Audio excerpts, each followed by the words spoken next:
Bing, bop, boom, boom, boom, bop, bam. Bing, bop, boom, boom, boom, bop, bam. Good morning, ladies. Well, it's morning for me. Good day, good evening. Whenever you are watching this, thank you for being here.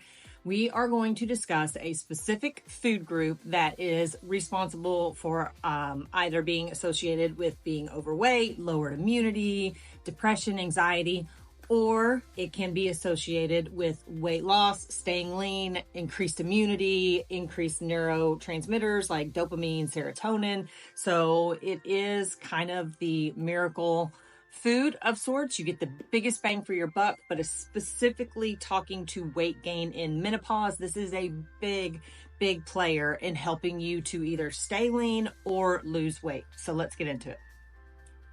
My name is Cynthia Williams. I'm 46. I am in the thrusts of perimenopause with you guys, so I feel ya. I'm right here with you, and I am a mom to a 5-year-old, so I'm in perimenopause and having toddler tantrums. I own my own business here. I am a nutritional practitioner. I work one-on-one with clients, and I train clients as well. And I'm also in the midst of opening a pickleball facility. So life is incredibly hectic, and I'm trying to do all the things of getting my workouts in, eating the right foods, getting my steps in, working on my sleep, managing my stress, all the things that we know that we need to do, but sometimes can just be incredibly overwhelming trying to do all of those pieces, which is why building a strong foundation and habits to lean on when things are just absolutely chaotic is what I help clients do and to learn and what I rely on myself. And we're going to dig in a little bit here and how I stay nice and lean and healthy, and actually in the best shape of my life at the age of 46 in perimenopause. And we're going to get into some of that and what I rely on that helps me stay there and gives me flexibility when things are absolutely chaotic and I'm working tons of hours throughout the day and my kid's home from summer and my husband is working 12 hours a day at his full-time job and just all of the things. So I can completely relate with chaotic life, perimenopause, and just being here and wanting to do our best, and it's really, really hard to do. Okay, but if you're unsure of how many protein grams you should be eating, what kind of nutrients that you need to be eating, quality versus quantity, tips to help you understand the amount of food, how much to eat, when to eat it, all of that. This is my free calorie guide that I created for women over the age of 35 because things hit different over the age of 35. Weight loss does not come for us like it did in our 20s when we're 35, 40, 45 and beyond. It just doesn't. And that's what we're going to talk about today and dig in deep. But if you're wanting to know how much and how to figure that, this is my free calorie guide. Comment calorie. I'll shoot you the link directly, or you will find it in the description box below. When it comes to weight gain as a menopausal woman, and I'm speaking both to peri and postmenopause, prebiotic fibers are a huge component in this.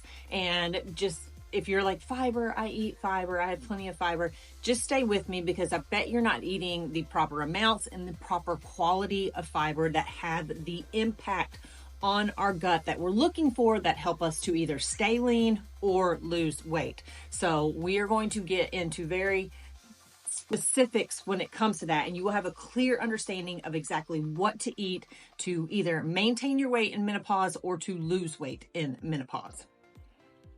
In the simplest way, our gut, we have two portions to our gut. We have the small intestine and the large intestine. The upper gut is the smaller intestine. The lower gut is our large intestine or our colon. And the large gut is what we really want to, or the lower gut, is what we really want to focus on when it comes to our food quality, because this is where all of the magic happens. In the lower gut, we have tons and tons of different, not even tons, like millions of different bacteria strands in there. But research has shown with menopausal women, there are two particular strands that have large effects on our composition. They are the Bacteroides and the Pharmacytes. And I'm butchering those words, but you'll see what they are here. In research, it has shown if you have a higher ratio of Pharmacytes to Bacteroides in your gut, that is associated with being overweight, higher depression, higher anxiety, lower immunity, and your ability to fight off disease. And like I said in the beginning, it is associated with being overweight. What these particular bacteria strand, they are energy grabbing bacteria. And that may sound like that's a good thing, but it's not. They're energy grabbing and energy storing, meaning they hold on to the energy inside of our body versus passing it through, which is what we're looking for. And then it colonizes and it builds up and it wreaks havoc on your body, and it is associated with gaining belly fat. If we have higher bacteroides than pharmacytes, this is associated with being lean, higher immunity, lowered risk of disease, increased production of neurotransmitters like serotonin and dopamine, the things that make us feel better, right? And these are all the symptoms that we're having as a menopausal woman: increased anxiety, increased depression, lowered immunity, low fatigue, brain fog, all of these types of things that come in and hit us.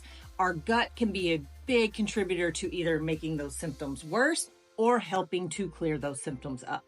This is 2 examples of clients that started with me, and both were eating highly processed forms of fiber. This first one here, she would eat a lot of Bonza pasta, a lot of Bonza pizzas, those types of highly processed fiber products. I don't know what else to call them. And you can see her digestion here. Look at the picture, the beginning picture and after. She initially was using the restroom, like having a bowel movement, maybe 2-3 times a week, bloated, gassy, all of that kind of digestive distress. And then we pulled all the Bonza. We started incorporating whole foods, high prebiotic, high polyphenol foods, and just look at the gut change here. This was just a distended belly to a non-distended regular digestion belly. She did lose some weight here, but we lost more inches around the waist, lost the water retention, just the bloat, all of that kind of stuff that was coming from a lot of those foods that she was eating. And I get it. She, like many of the women, were thinking they were making better choices than fast food or something else like that by going with a Bonza pasta, going with a Bonza pizza, that they were making a healthy swap. But really, it's not. It's still heavily processed. It's still causing all the digestive distress.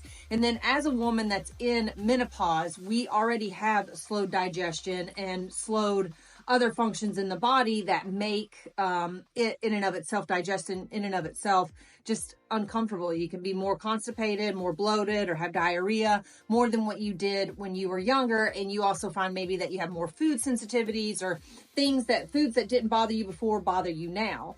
And so compounding it with these highly processed foods just wreaks havoc on your gut, and it actually creates storing visceral abdominal fat versus helping you to lean out.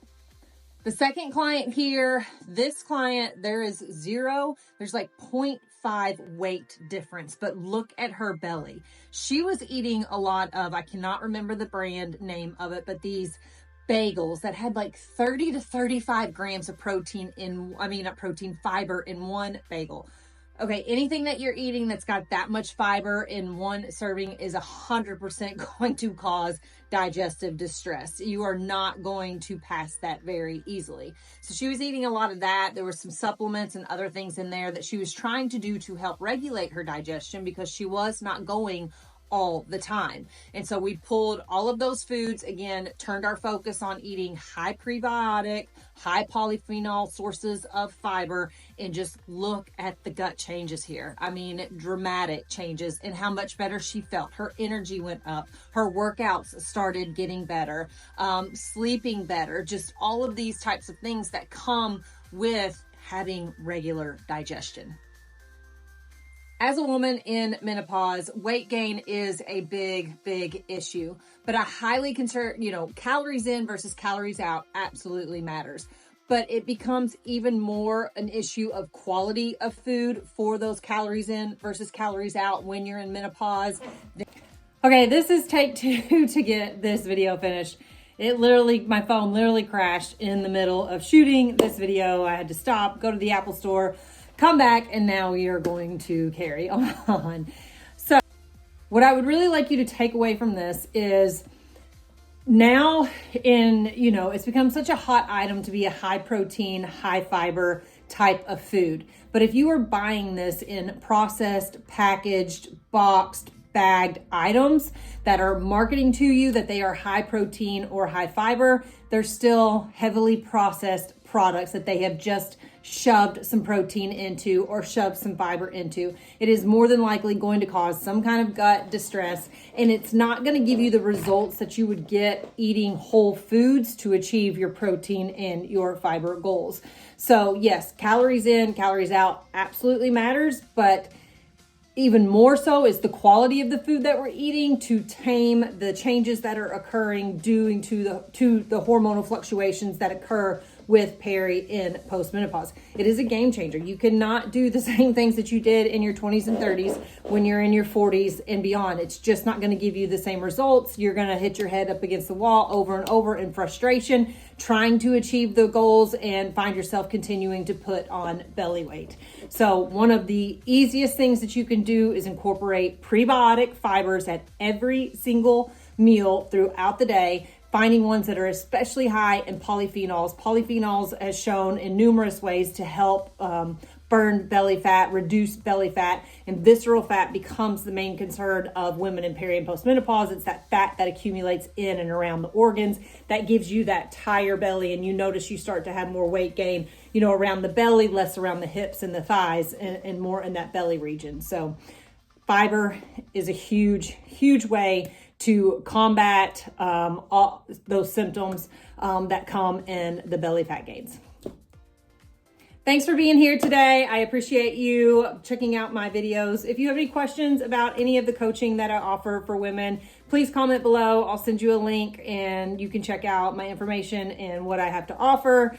Otherwise, again, thanks for being here. And the more we talk about this, the more we can get it out, the more women we can help, the more money will get put into women's health, the more of a demand that we put on society and our medical professionals to provide us with options other than an antidepressant and birth control to get us through this time, because perimenopause is not the enemy. What our enemy is the lack of resources and options and education available for women going through this period of life, which is my goal, is to bring it to the forefront. So have a great day, and I'll see you in the next one. Bye.